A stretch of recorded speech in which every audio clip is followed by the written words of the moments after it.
Today I want to talk about posture. In the beginning of my practice, I'd simply plop down on the cushion. At best, posture was just an afterthought, and at its worst, it was something I struggled with. So I want to take a moment to share what's been transformative for me in regards to my posture. And that is the practice of posture itself. For me, learning why we sit the way we do, why we have specific postures of the body, not only helped me to better understand posture in general, but it really allowed me to deepen my practice of posture on both an outer level and an inner level. I was taught that posture was important. Perhaps you were too, but I never really knew why. And I never really took the time to ask, why is posture important? And so when I finally did ask about teachings on posture, I was really blown away by the depths of these teachings. Essentially, it was explained to me much like an old TV with rabbit ears. You're old enough to remember those rabbit ear antennas.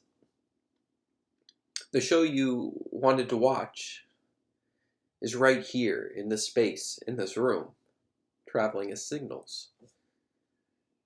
But without the proper position of those rabbit ears, those antennae, that show might never come on screen, might never manifest on the TV. Or even if it does come on the TV, it's covered with those static noises, those little static lines, and it can make the show really hard to see and understand.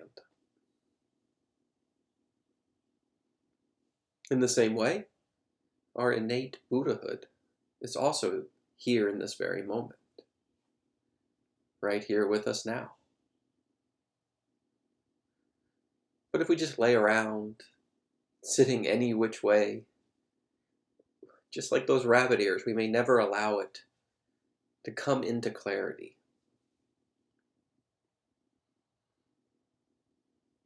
Our Buddhahood may be too covered by the static noise of thoughts, the traces of emotionalities that often cloud up our self-vision.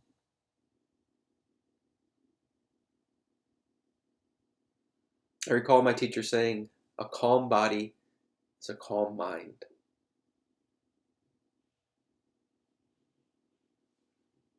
We sit relaxed to calm the body, the mind, and the five poisons. And we sit regally, nobly, beautifully, as Tai says, in recognition of our own innate Buddhahood. And this is why posture is so important.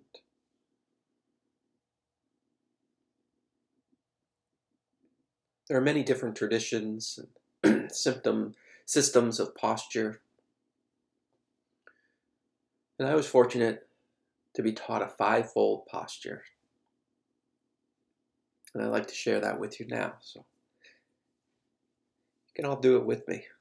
Take a moment just to sit up, whether you're on your cushion or in a chair.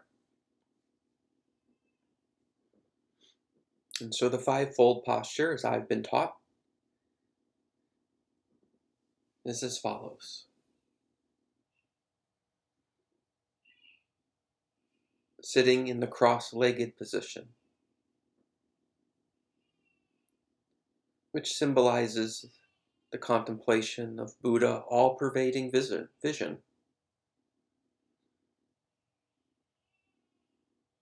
This purifies ignorance and leads to the realization of the wisdom of emptiness, free from elaboration.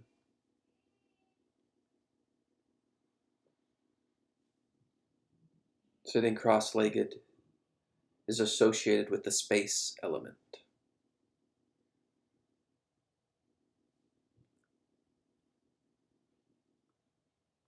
Number 2, placing our 2 hands below the navel, with one hand positioned above the right.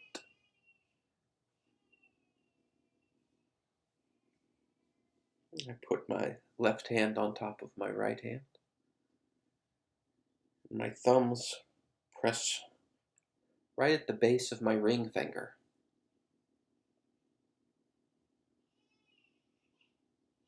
This symbolizes the contemplation of the Buddha in substantial diversity, which purifies desire and attachment, and ultimately leads to the realization of discriminating wisdom. And placing our 2 hands here below the navel is associated with the fire element.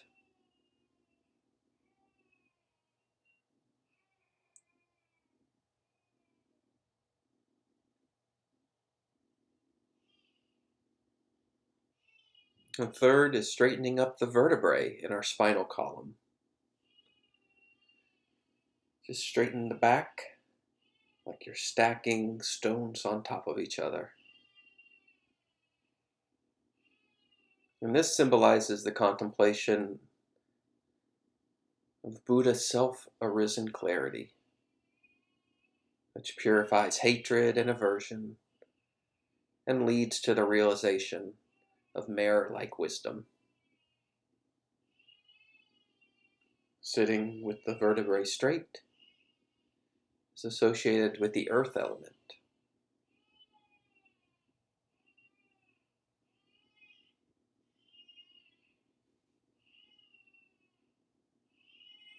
The fourth, hold the upper arms and shoulders high and back. And bend the neck slightly down at the throat. And this symbolizes the contemplation of Buddha, virtuous goddess of enriching dance. It purifies pride and leads to the realization of the wisdom of equality. And with our shoulders back, this is associated with the wind element.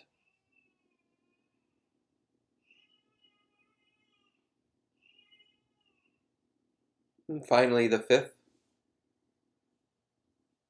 the eyes. Your eyes are slightly open, looking down the tip of the nose. Sort of a 45-degree angle down. And leave a space between your lips and your teeth, just about the size of a rice grain.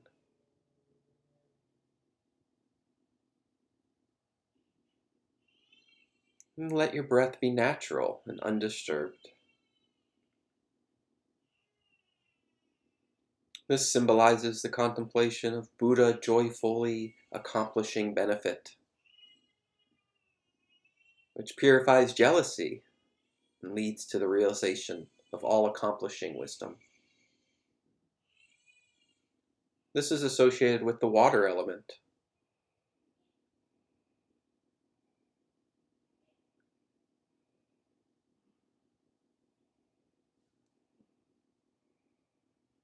Furthermore, the body should not be bent forward, nor should it be bent backwards. And we shouldn't move. Just leave everything as it is. Leave the body as it is. Like an unmoving corpse, the text says. And if we practice with our posture in this way, the 5 elements within us will become balanced. The 5 poisons will become calm in their own place. The 5 wisdoms will arise without effort. And the 5 primordial Buddhas will arise in one's mind stream.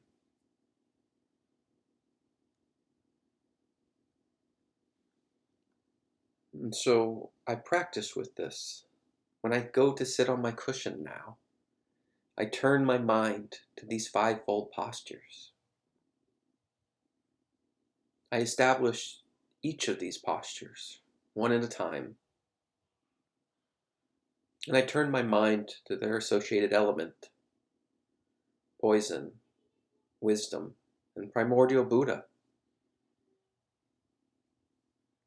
I check in with my body, speech, and mind, which are the essence of the five elements, and I sit in their naturally balanced stillness, silence, and spaciousness. And this is how I touch the outer aspect of posture.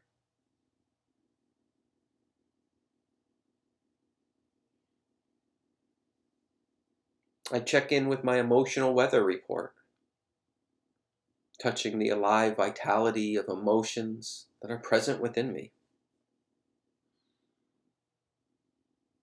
This is the essence of the five poisons.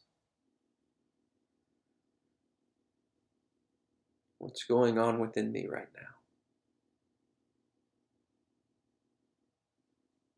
And I know these seeds of suffering are within me. So I establish my posture with the wish to calm them right into their natural state, sitting relaxed and at ease.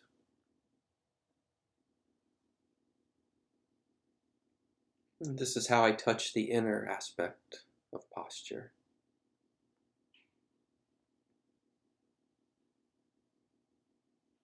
And finally, I turn my mind to the five poisons self-liberated, which we call the five wisdoms, or the five primordial Buddhas.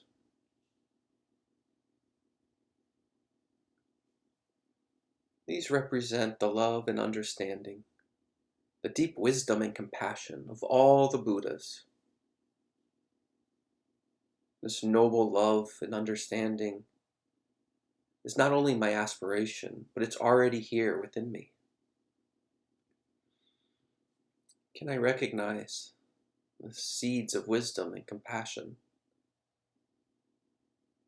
present in this very moment?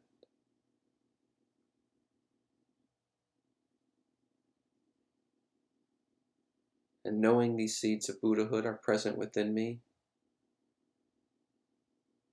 I establish my posture beautifully and nobly, sitting like a beautiful Buddha.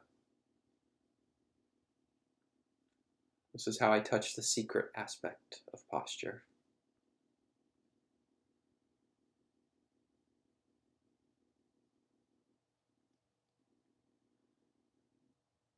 And there's a lot of names and elements and wisdoms.